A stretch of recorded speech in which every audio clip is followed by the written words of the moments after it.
오늘 말씀은 청년에 대해서 우리에게 교훈하고 있습니다. 여러분 옆에 분들을 보세요.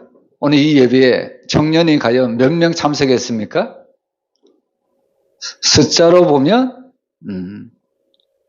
여기에 있는 분들은 4분, 그리고 저 유치부실에 아마 계실 것 같은데, 나이로 따지면 청년들이 우리가 그렇게 이야기할 수 있겠죠? 요즘 세상에서 외치는, 어르신들이 외치는 구호가 있거든요. 무슨 구호냐면 9988입니다. 무슨 뜻일까요? 99세까지 팔팔하게 살다가 저 세상으로 가는 겁니다. 여러분 세상 노래에도 나이는 숫자에 불과하다고 이야기를 하죠. 그래서 오늘 우리가 말씀을 보면요, 과연 청년은 누구일까? 우리가 다시 한번 성경적인 관점에서 한번 생각해 보았으면 좋겠습니다. 사실 젊어도요, 노인 같은 청년이 있고요, 그리고 반대로 나이가 많아도 젊은이 같은 노인이 있습니다. 그래서 오늘 우리가 읽은 말씀은 꼭 젊은 청년들에게만 해당되는 말씀이 아니라 이곳에 모인 모든 사람들에게, 성도들에게 해당되는 말씀입니다. 여러분 사실 오늘 우리가 이 땅에서 어떻게 사느냐에 따라서 우리의 미래가 달라집니다. 여러분 청년은 오늘을 잘 살아야 미래가 있는 사람인 것처럼 오늘 우리도 정말 오른이라는 시간을 어떻게 살아야만 정말 내 미래가 어떻게 결정될지 우리는 잘 알 수 있습니다. 그래서 오늘 본문은 바로 이런 청년의 때에 우리에게 알려주고 있는데, 여러분 사실 우리는 예수님을 믿는 신앙인으로서 자존감이 있어야 합니다. 세상이 무엇이든지 간에, 무엇이라고 말하든지 간에 우리는 신앙에 그런 자존심, 그런 뚝심을 가지고 우리는 신앙생활을 해야 합니다. 여러분 특별히 청년은 어떤 존재일까요? 여러분 청년의 존재는 무엇이든지 할 수 있다는 자존심이 있어야 됩니다. 청년은 무엇이든지 할 수 있다는 그런 자존감이 있어야 된다는 거죠. 우리가 성경을 봐도 정말 내게 능력 주시는 자 안에서 나는 모든 것을 할 수 있다, 정말 이런 믿음을 가진 자는 바로 청년이라는 것을 우리가 알 수가 있죠. 그 대표적인 인물이 누굽니까? 갈렙이죠. 여러분 갈렙은 85세가 되어서도 하나님 저 산지를 내게 주옵소서, 저 산지를 취하러 가지 않습니까? 여러분 우리는 이 장면을 봐서도 나이는 바로 숫자에 불과하다는 것을 알 수가 있습니다. 그래서 사실 청년의 시대는 모든 것을 할 수 있다는 그런 자존감이 있어야 합니다. 영적으로는 주 안에서 내게 능력 주시는 자 안에서 우리는 모든 것을 할 수 있다는 그런 믿음의 고백이 있어야 합니다. 여러분 모세가 몇 세 때 하나님 앞에 쓰임을 받았습니까?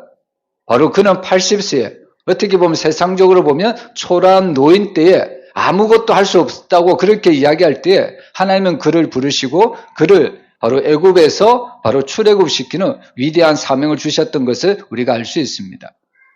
그래서 사실 나이라는 것은요, 숫자에 불과하고 하나님이 나에게 비전을 주시고 나에게 사명을 주시고 또 내가 그것을 주 안에서 할 수 있다고 내가 믿는다면 우리는 나이와 관계없이 우리는 청년의 때에 살아갈 수가 있다는 겁니다. 그래서 사실 청년들의 첫 번째 특징은 가능성입니다. 모든 것을 할 수가 있다는 거예요. 비록 나는 흙수저로 태어날지라도 내가 오늘을 어떻게 살았느냐에 따라서 내 미래는 금수저로 바뀔 수도 있다는 말씀입니다. 그리고 두 번째로 청년들의 두 번째 특징은 변화입니다. 여러분 기성세대들은 잘 변화되지 않죠? 기성세대들은 변화보다 보수 쪽을 선호합니다.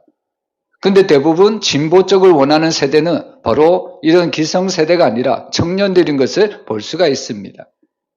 그래서 청년들은 기성세대와는 다르게 변화를 바로 빠르게 수용하고 또 그 변화에 민감하게 민첩하게 대응하는 것을 볼 수가 있습니다.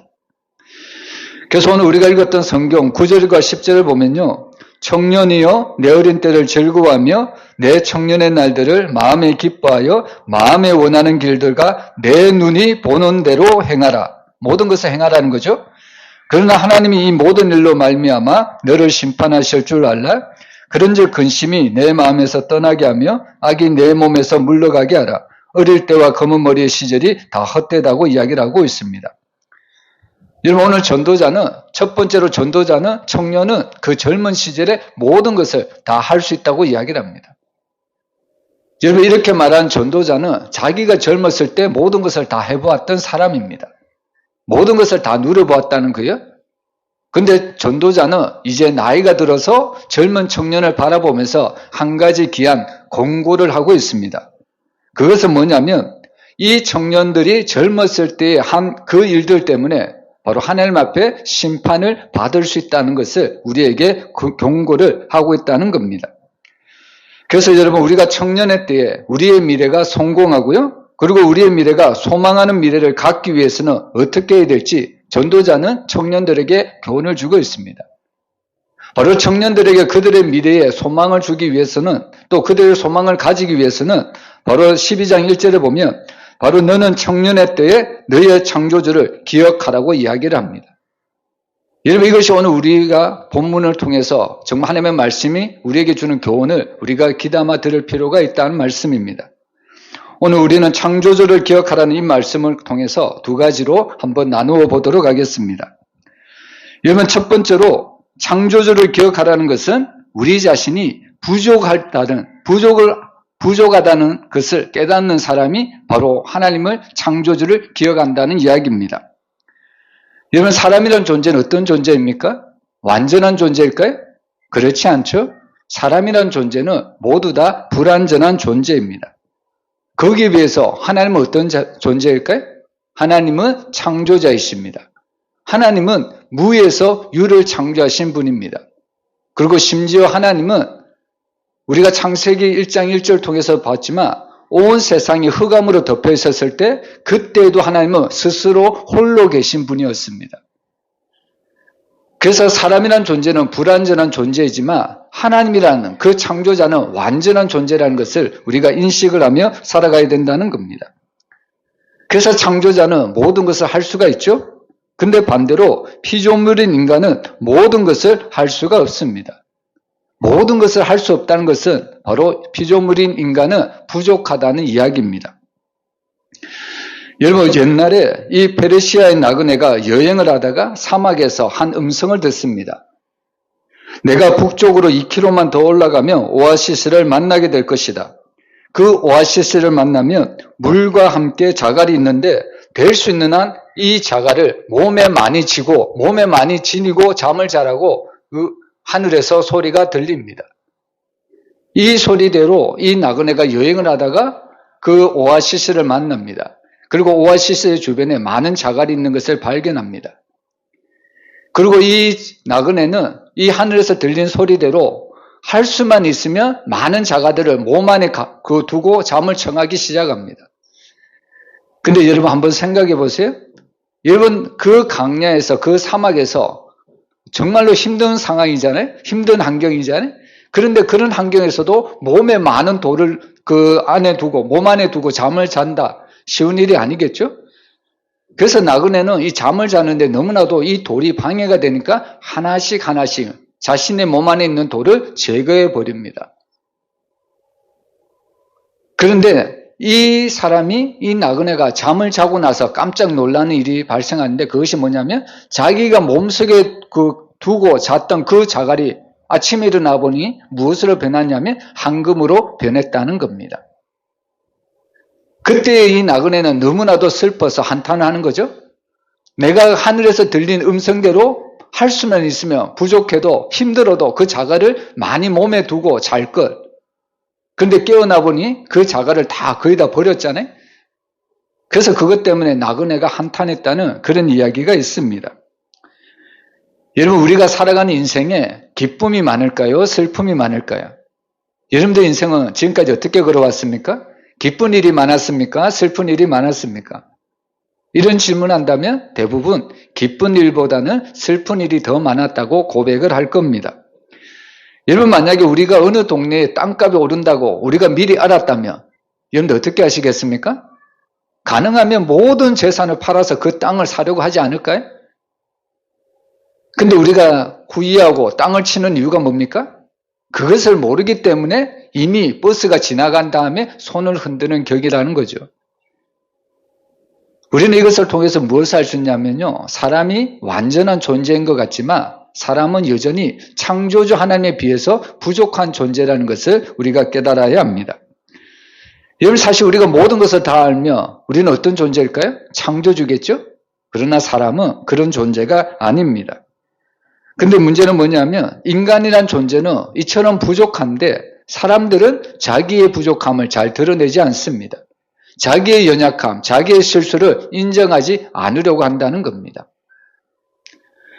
여러분 우리가 어릴 때 산수를 배웠죠? 1 더하기 1 숫자가 어떻게 됩니까? 2가 되는 것이 당연하죠? 이것이 산수입니다. 여러분 사랑하는 남녀가 결혼했습니다. 그래서 남자친구, 여자친구 결혼해서 한 사람 한 사람 결혼하면 두 사람이 되겠죠? 그리고 그 두 사람이 사랑해서 이제 자녀를 낳습니다. 그러면 그 가정에 세 사람이 될 수도 있고 네 사람이 될 수가 있습니다. 그러면 우리가 한번 생각해 보면 한 사람일 때보다 두 사람이 그리고 세 사람이 네 사람이 되었을 때 더 잘 살아야 되는 것이 마땅하지 않을까요? 1 더하기 1이 2라면 한 사람이 결혼해서 한 사람을 또 다른 사람을 맞이했다면 둘이 되고 셋이 되고 넷이 되면 내가 처음 삶을 홀로 살아갔을 때보다 오히려 둘이 되고 셋이 되고 넷이 될 때 오히려 우리는 더 잘 살아야 되는 것이 마땅하다는 겁니다. 근데 과연 인생이 그럴까요? 여러분 어떻게 보면 결혼생활 하는 사람들 중에는 차라리 만나지 않았으면 좋았을 거라고 그렇게 이야기하는 사람들도 많이 있죠. 그래서 어떻게 보면 오늘날은 비혼주의자도 참 많은 것을 볼 수가 있습니다. 그래서 우리는 이것을 통해서 1 더하기 1은 2다. 이것이 꼭 진리라고 말을 할 수가 없습니다. 오히려 1 더하기 1이 마이너스가 될 수도 있다는 거죠. 만나도 우리는 좋은 사람을 만나야 합니다. 그리고 더욱더 중요한 것은 내가 좋은 사람이 되어야 된다는 거죠. 여러분 한 청년이 예수님께 와서 영생을 어떻게 하면 얻을 수 있는가 물어보죠. 그때 예수님이 대답하기를 내게 한 가지 부족한 것이 있는데 재산을 팔아서 가난한 자들에게 나누어 주라고 이야기를 합니다. 내가 그 가난한 자들의 친구가 되어주고 이웃이 되어주고 내가 그 가난한 자들에게 좋은 사람이 되라는 이야기입니다. 여러분 이것이 바로 진짜 삶이라는 것을 우리에게 교훈해주고 있습니다. 여러분 정말 우리가 이 세상을 살아갈 때 내 인생을 지도해주고 또 내 인생에 정말 진정한 멘토, 리더가 있었으면 좋다고 생각을 합니다. 나에게 있어서 참된 스승만 만나면 나는 그 스승의 길을 걸어가리라. 많은 사람들이 이렇게 다짐을 하죠. 여러분 그러면 어떤 사람이 참된, 어떤 사람이 진정한 리더일까요? 여러분 진정한 리더를 이렇게 세 가지로 이야기하는 사람이 있습니다. 첫 번째로 진정한 리더는 나이에서 벗어나야 된다고 말합니다. 여러분 내가 아무리 나이가 많다 할지라도 젊은 사람의 말이 그 말이 맞다면 그 사람의 말에 수긍을 할 줄 알아야 된다는 거예요. 내가 단순히 나이가 많다는 것 때문에 젊은이들 위해 굴림해서는 안 된다는 겁니다. 그리고 두 번째로 정말 진정한 리더는 지식에서 벗어나야 합니다. 마치 어떤 사람은 내가 아는 지식이 모든 것을 다 아는 것처럼 이야기하는 사람들이 많죠? 이것은 마치 우물 안에 개구리식입니다. 여러분 내가 아는 것이 전부일 수가 없어요. 그래서 우리는 다른 사람의 말을 귀담아 들을 수가 있어야 합니다. 이것이 바로 참된 리더라는 거예요. 그리고 세 번째로 참된 리더는 낡은 경험에서 벗어나야 합니다. 여러분 사실 오늘날은 급격하게 정말 세상이 변하죠. 여기에 계신 우리 기성세대 분들은 그들이 살았던 삶의 시대가 있습니다. 근데 그들이 어릴 때 살았던 그 삶의 시대를 고집하면서 지금 이 세대를 살아간다면 어떻게 될까요? 또한 그런 내가 어릴 때 살았던 그 삶의 그런 가치를 가지고 지금 오늘날의 청년들에게 이야기한다면 나 때는 말이야 이렇게 이야기한다면 청년들이 뭐라고 반응을 할까요? 세상 말로 꼰대라고 여길 수도 있다는 겁니다. 그래서 정말 진정한 리더는요, 이렇게 어떻게 보면 변하는 세상에서 자신의 낡은 경험, 가치관을 변하고 새롭게 바로 받아들일 수 있는 그런 새로운 가치관을 가지고 바로 인생을 설계할 줄 알아야 된다는 겁니다. 그래서 사실 이런 세 가지를 요약해 보면요, 진정한 리더는 자신의 부족함을 알고 겸손함으로 섬기는 사람이라는 것을 알 수가 있습니다. 자기의 나이에서 벗어나고 지식에서 벗어나고 낡은 경우에서 벗어나는 사람은 자기의 부족함을 알고 정말로 겸손한 자리에서 바로 남을 섬기는 사람이 진정한 리더라는 겁니다. 여러분, 진정한 이런 사람이 정말로 다른 사람을 변화시킬 수가 있는 거죠. 아무리 내가 가진 것들을 남에게 아무리 주입을 시키려고 한다고 할지라도 그것을 다른 사람이 우리의 말을 수용하지 않습니다. 정말 우리는 부족함을 인정하고 우리가 스스로 겸손함의 자리에 있을 때 내 말을 다른 사람이 들어주고요, 내 삶을 보고 그 사람들도 변화될 수밖에 없다는 겁니다. 우리가 민수기 14장에 보면 가나안 정탐꾼의 12명의 이야기가 나오죠. 근데 우리는 흔히 10명의 정탐꾼들은 믿음 없는 말을 했다고 이야기를 하죠. 정말 10명의 정탐꾼들은 믿음 없는 사람이다, 이렇게 하고 있습니다. 근데 가만히 우리가 인간적인 입장에서 보면 10명의 정탐꾼들은 여러분 없는 말을 지어서 한 것이 아닙니다. 여러분 10명의 정탐꾼들은 어떻게 보면 정말로 합리적인 생각을 하고 있다는 겁니다. 물론 그 가나안 땅이 좋긴 하지만 그 가나안의 원주민들이 너무나도 강대하기 때문에 우리는 그 땅에 들어가면 마치 그들에게 메뚜기 같이 밥이 될 수밖에 없을 것이다. 우리는 그 땅에서 전쟁을 하면 쓰러질 수밖에 없을 것이다. 여러분 어떻게 보면 인간이 보는 눈으로 그들은 합리적인 생각을 하고 합리적인 말을 했다는 겁니다. 근데 거기에 비해서 오늘 2명의 갈렙과 요수아라는 믿음의 인물이 나오죠. 여러분 사실 이 갈렙과 요수아라는 인물도요, 현실을 무시하는 사람이 아닙니다. 그들도 똑같이 10명의 정탐꾼들과 똑같이 상황을 바라봤다는 겁니다. 근데 중요한 것은 이 2명의 정탐꾼은 비록 현실의 삶은 이렇지만 이 삶보다 더 큰 하나님을 바라보았다는 이야기죠. 여러분 그래서 진정한 리더는 진정한 하나님의 사람은 어떤 사람이냐? 아무리 세상이 크게 보여도 아무리 세상의 문제가 나를 억누른다고 할지라도 그 문제보다 훨씬 크신 창조주 하나님을 바라보는 겁니다. 그 앞에서 나는 부족하다고 인정하고요, 하나님의 도우심을 구하는 것이 진정한 피조물인 우리 인간의 자세라는 것을 우리에게 가르쳐주고 있습니다. 그래서 사실 우리는 세상을 살아갈 때 이런 세상적인 가치관을 우리는 벗어버려야 합니다. 여러분 사실 나의 낡은 가치관이 무엇인가를 우리는 깨달아야 합니다. 이것이 바로 나 자신의 부족함을 깨닫는다는 이야기입니다. 그래서 우리는 항상 하나님의 말씀에 순종을 해야 되죠. 우리는 부지런히 하나님의 말씀으로 미래를 위한 투자를 해야 되고 미래를 위해서 우리는 순종의 씨앗을 뿌려야 합니다. 그럴 때 하나님은 우리에게 창조주 하나님께서 우리의 모든 삶에 은혜를 주시고 이른 비와 느린 비를 허락해 주셔서 우리에게 선한 열매를 우리에게 가져다 주신다고 약속을 하고 있습니다. 여러분 오늘 전도자는 우리에게 청년들에게 교훈을 주는데 바로 너의 창조주를 기억하라고 말씀합니다. 여러분 창조주를 기억하라는 말은 우리 자신의 부족을 알고 하나님의 은혜를 아는 자가 되라는 말씀입니다. 나 스스로는 이 세상에서 승리자가 될 수 없다는 겁니다. 나는 여전히 실수하고 나는 여전히 넘어지고 나는 여전히 부족투성이라는 겁니다. 나 자신만 보면 우리는 구원이라는 소망을 가질 수가 없습니다. 그래서 오늘 전도자는 하나님을 그 창조자를 기억하라는 것은 우리 스스로의 부족함을 기억하고 나에게 영혼을 주시고 구원을 주시는 하나님만 바라보라는 사인입니다. 여러분 오늘 우리가 이 청년의 때에 또 우리가 살아가는 모든 성도들이 정말 이 땅이 아무리 크고 아무리 힘든 일이 있을지라도 우리가 하나님만 바라본다면 하나님은 우리에게 있어서 모든 문제를 해결해 주시고 우리에게 특별히 구원의 또 우리에게 영생의 선물을 주시는 줄 믿으시길 바랍니다. 그래서 사실 오늘 본문의 청년의 때라는 것은 우리가 이 세상을 살아가는 때에 우리가 누구를 기다리고 누구를 바라보며 누구를 의지하며 살아가야 될 것인가 말씀해주고 있습니다. 여러분 오직 하나님만 바라보고 하나님만 의지하며 하나님과 동행하는 그런 성도들이 되시기를 주의 이름으로 축복합니다. 그리고 두 번째로 여러분 창조주를 기억하라는 것은 바로 존재의 의미를 알라는 겁니다. 우리 1절과 2절 우리 한번 같이 읽어보겠습니다. 너는 청년의 때에 너의 창조자를 기억하라.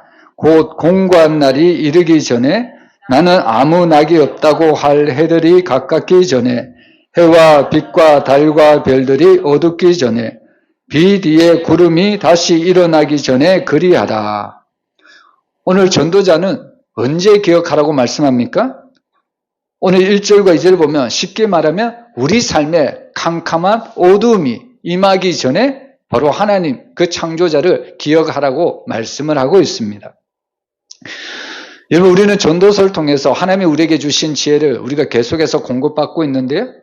특별히 오늘 전도자는 어떤 자가 지혜로운 자인가 우리에게 말씀해 주는데, 어떤 일이 닥쳤을 때에 그 문제를 해결하는 것도 지혜이지만 아직 그 문제가 내게 닥치지 않았을 때 그 문제를 미리 내다보는 것도 지혜라는 겁니다. 여러분, 아직 그 문제가 내게 닥치지 않았지만 그 문제를 미리 내다보는 것이 지혜라고 말씀했는데, 이것을 하는 방법이 바로 감사입니다. 우리가 오늘 오전 예배도 우리가 말씀을 들었지만 감사는 환경과 조건에 따라서 감사하는 것이 아닙니다. 이런 감사는 누구든지 다 할 수가 있습니다. 그런데 하나님이 우리에게 요구하시는 감사는요, 환경에 따라서 조건에 따라서 감사하는 것이 아니라 우리의 미래를 바라보면서 하나님은 우리에게 감사할 것을 요구하고 있습니다. 그래서 우리는 이런 감사를 다르게 표현을 해보자면 선불감사, 가불감사, 선치적 감사. 여러분, 시편을 보면 다윗은 늘 하나님을 찬양하거든요. 근데 사실 다윗의 환경을 보면 그는 늘 수많은 적들 때문에 위험에 도사리고 있습니다.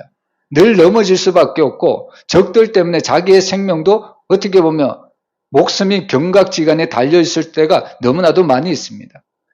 그럼에도 다윗은 하나님을 원망하거나 불평하는 것이 아니라 하나님을 향하여 찬송합니다. 우리는 그런 다윗의 찬송을 가리켜 뭐라고 이야기하냐면 바로 선치적 믿음, 선치적 바로 감사라고 우리가 이름을 붙이는 겁니다.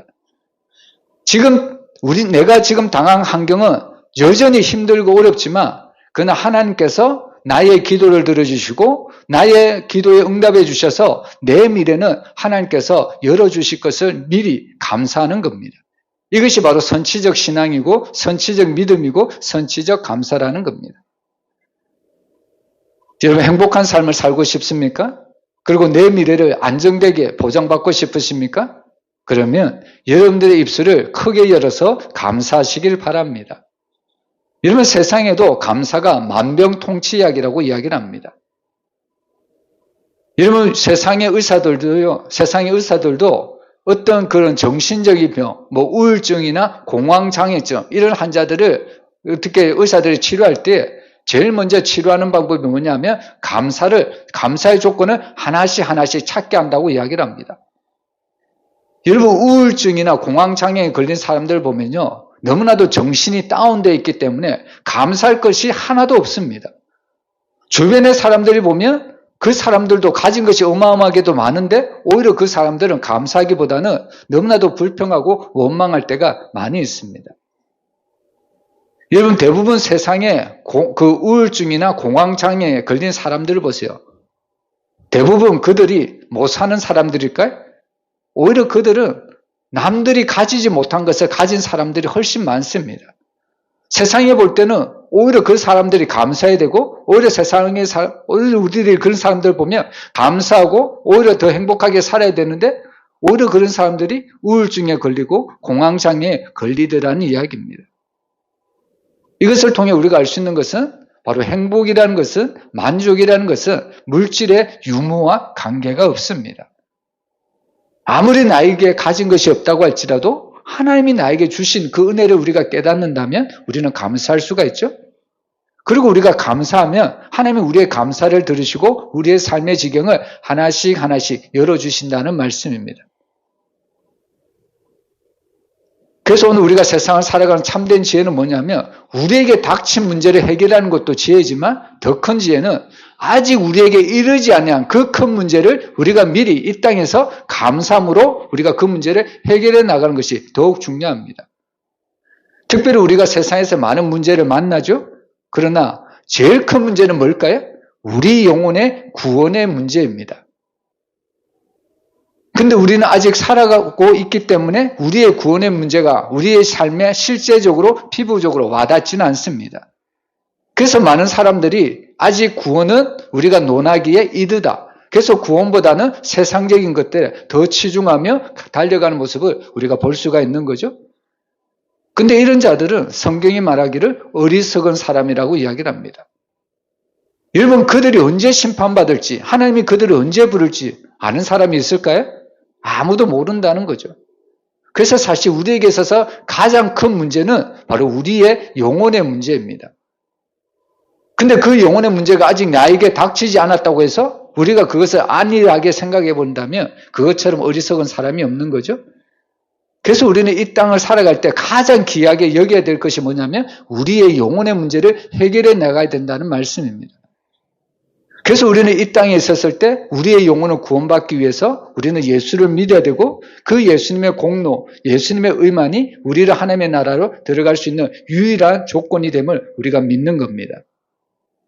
그래서 참된 지혜자는 아직 우리에게 완전한 심판, 완전한 구원이 이르지 않았지만 우리는 그 구원을 위해서 여전히 이 땅에서 믿음의 삶을 살아가야 된다는 말씀입니다.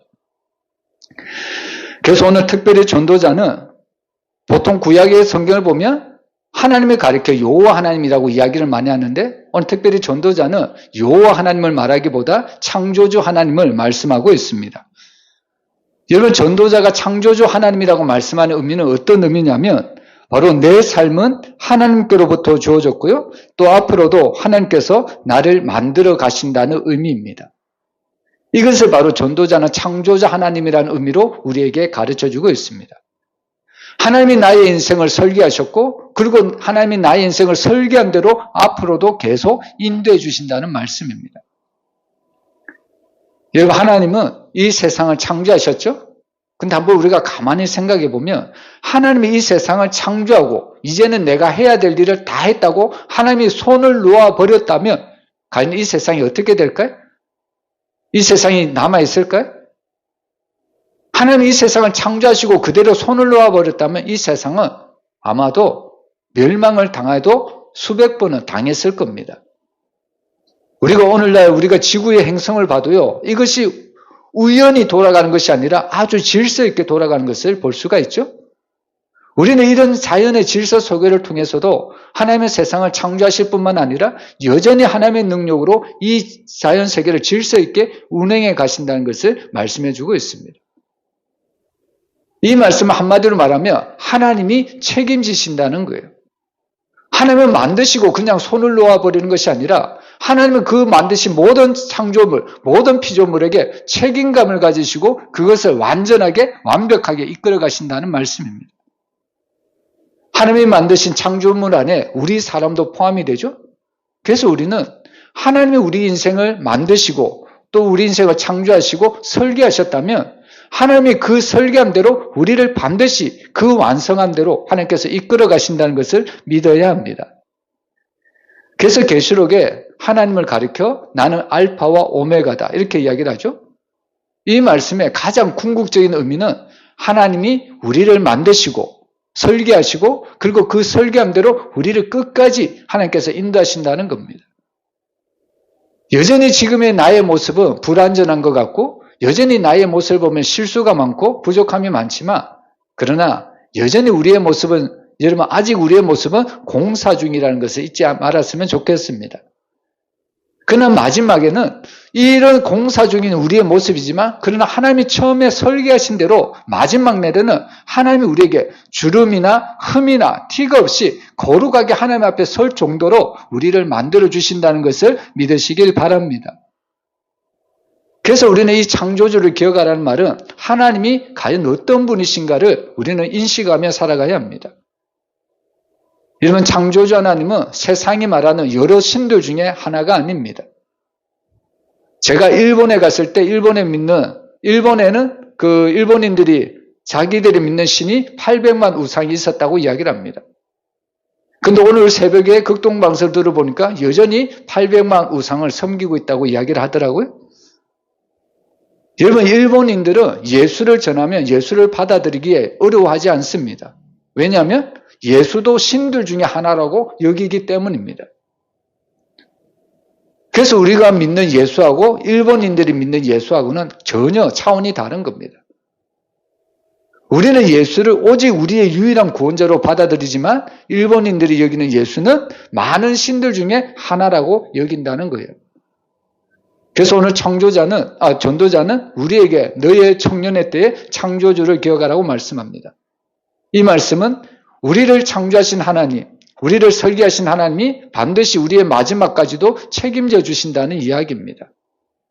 우리가 그것을 믿는다면 조금의 실수, 우리가 이 땅을 살아가면서 조금의 어려움을 당할 수도 있지만 그러나 하나님이 나를 창조하셨다면 끝까지 나의 삶을 이루실 분도 하나님이라는 것을 우리가 믿기에 우리는 좌절하거나 넘어지지 않고 날마다 믿음의 길을 걸어갈 수가 있다는 이야기입니다.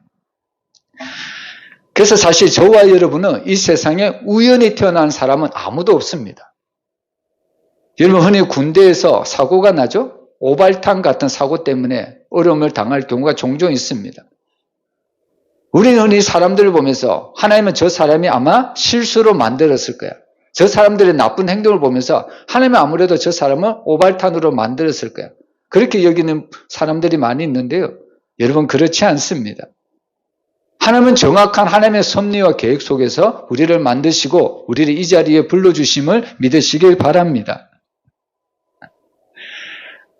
여러분 그래서 때로는 우리가 삶을 살아갈 때 내 계획대로 안 되고요. 또한 환경이 내 마음대로 움직여주지 않는다고 할지라도 그것 때문에 우리가 슬퍼하거나 낙심해서는 안 됩니다. 제가 젊었을 때 자주 유명했던 말이 뭐냐면 인생이 그대를 속일지라도 삶이 그대를 속일지라도 노여워하지 말라. 그런 이야기를 참 많이 들었습니다. 여러분 우리 믿는 그리스도인의 삶이 그런 삶이 되어야 합니다. 비록 우리가 현실을 보면 힘들고 어려울 수 있습니다. 부조리한 세상이 보일 수밖에 없는 거죠. 그럼에도 불구하고 우리가 그런 부조리한 세상 속에서 힘들어하거나 좌절하거나 노여워하지 않는 것은 창조주 하나님이 계시기 때문입니다. 이 세상을 만드신 하나님이 반드시 우리를 바로 세우시고 우리를 하나님의 뜻대로 바로 우리를 불러주신다는 말씀입니다. 여러분 하나님이 만드신 창조물 중에 천사가 있죠? 천사가 있고 사람이 있습니다. 여러분 천사의 존재가 높을까요? 사람의 존재가 높을까요? 여러분 지금은 천사가 우리보다 사람보다 높은 위치에 있습니다. 그러나 중요한 것은 마지막 때가 되면 여러분 결국 천사라는 존재는 하나님의 형상으로 지음받은 인간을 하나님의 형상으로 지음받은 하나님의 자녀를 위해서 심부름하는 존재로 하나님은 천사를 만들어주셨다는 것을 잊어서는 안 됩니다. 그래서 때로는 우리는 그런 큰 문제 앞에 우리는 어떤 인식을 가져야 되냐면 때로는 나는 부족하다 이렇게 생각할 필요도 있지만 때로는 어떻게 반응을 보여야 되냐면 아무리 큰 산 같은 문제가 있다고 할지라도 하나님을 나의 거룩한 하나님의 형상을 지음받아 하나님의 자녀라는 인식을 가져야 된다는 말씀입니다. 이런 내가 하나님의 자녀라는 인식이 있으면요 어떤 문제도 우리가 이겨나갈 수가 있습니다. 그래서 로마서 11장 29절에 보면 하나님의 은사와 부르심에는 후회하심이 없느니라. 여러분 믿으시길 바랍니다. 하나님이 나를 불러주셨다면 내가 생각할 때는 후회가 있고 내가 생각할 때는 실패한 인생 같지만 하나님이 불러주셨다면 후회하심이 없다고 성경은 우리에게 말씀하고 있습니다. 여러분 과거에 이 유태인 포로 수용소에서 독일군의 고도한 심리전이 있었는데요. 이 독일군의 고단 심리전은 뭐냐면 사람을 짐승으로 전락시키는 일이었습니다. 여러분 왜 이 독일군이 바로 사람을 짐승보다 못하게 전락을 시키냐면 그래야 많은 사람을 바로 죽일 수 있기 때문입니다. 그래서 이 독일군에 어떠한 시도를 했냐면 이 유태인의 포로 수용소에서 화장실을 제한했다는 겁니다. 쉽게 얘기하면 배변 활동을 제한했다는 거예요. 여러분 이것만큼 참기 힘든 활동이 없는 거죠? 여러분 그래서 수많은 사람들이 바로 배변의 고통 속에서 아무 곳에서나 배변을 하기 시작합니다. 여러분 이처럼 아무 곳에서 배변을 한다는 것은 뭘까요? 사람이라는 것을 잊어버렸다는 거예요. 사람이라는 존재를 내려놓고 이제는 짐승처럼 살기로 시작했다는 겁니다. 근데 여러분 이런 유태인의 그런 포로 수용소에서도 살아남은 자들이 있습니다. 어떤 자들이 살아남았을까요? 살아남은 자들의 그 답변을 들어보면 정말로 기가 막힙니다. 여러분, 그 가운데서 살아난 사람들은요, 반컵의 물 때문에 살아남았다고 이야기를 합니다. 무슨 말이냐면, 여러분, 반컵의 물을 다 먹어도 부족하죠? 근데 이 반컵의 물을 다 먹어도 부족한데 그 중에 반은 마시고요. 그리고 또 반은 남겨서 이를 닦고요. 그리고 또 남은 것은 얼굴을 씻고요. 면도도 하고요. 심지어는 그 남은 물 가지고 목욕까지 했다고 합니다. 이것은 무엇을 우리에게 가르쳐 주냐면요. 여러분, 이 사람들은 사람이기를 포기하지 않고 늘 사람이기를 원했던 사람만이 살아남았다는 겁니다. 아무리 극심한 환경이 찾아오고 아무리 큰 어려움이 찾아온다고 할지라도 내가 하나님의 형상으로 지음받은 하나님의 사람이다, 하나님의 자녀라는 그 인식, 그 존재를 우리가 잊지 않는다면, 사람이기를 우리가 포기하지 않는다면 우리는 어떤 순간에도 이겨나갈 수가, 살아남을 수가 있다는 말씀이죠. 여러분, 우리는 전도자가 우리에게 주신 말씀을 우리가 깊이 한번 생각해 보았으면 좋겠습니다. 우리가 나이가 많든 나이가 또 젊든 어쨌든 우리는 이 땅을 지금 살아가고 있습니다. 한마디로 말하면 우리는 지금 청년의 때라고 말씀할 수가 있습니다. 청년의 때에는 모든 것을 다 할 수 있는 시기입니다. 근데 전도자는 우리에게 그 청년의 때에서 경고를 하죠. 너는 이 땅에서 모든 것을 다 할 수 있지만 그의 창조주를 기억하라고 이야기를 합니다. 마지막 날에 그 심판하실 그 창조주를 기억하라고 이야기를 하는 거죠. 그래서 오늘 우리는 이 창조자, 이 하나님을 통해서 바로 우리의 부족함을 스스로 인정하고, 그리고 두 번째로 우리는 그럼에도 불구하고 예수 그리스도를 통한 하나님의 택하신 자녀라는 사실을 우리가 잊지 않는다면 우리는 늘 하나님의 은혜 가운데 살아갈 수가 있습니다. 여러분, 상반기 동안 지금까지 걸어오시면서 많은 어려움이 있을 줄로 압니다. 그런데 오늘 전도자는 그럴 때마다 창조주 하나님을 기억하라고 말씀합니다. 이것은 바로 우리가 지나온 삶을 돌아보면 힘들고 어려운 일들도 많이 있었지만 그럼에도 그 힘들고 어려움보다 더 큰 하나님의 은혜가 있었기에 지금 내가 이 자리에 앉아 있을 수 있다는 것을 오늘 전도자는 우리에게 교훈을 주고 있습니다. 여러분, 상반기 하나님의 은혜로 우리가 살아온 줄로 믿습니다. 그러면 남은 하반기 여러분 무엇으로 살아가시겠습니까? 여러분, 남은 하반기도 하나님의 은혜로 살아가시기를 바랍니다. 정말 우리가 하나님의 은혜만 생각한다면 우리는 어떠한 어려움이 와도 우리는 이겨나갈 수가 있습니다. 여러분, 우리 사랑하는 모든 성도들의 가정, 또 우리 사랑하는 예수 성황교회가 날마다 창조주 하나님을 기억하며 하나님이 쓰시는 믿음의 가정이요 믿음의 교회가 되기를 주의 이름으로 축원합니다. 기도하겠습니다.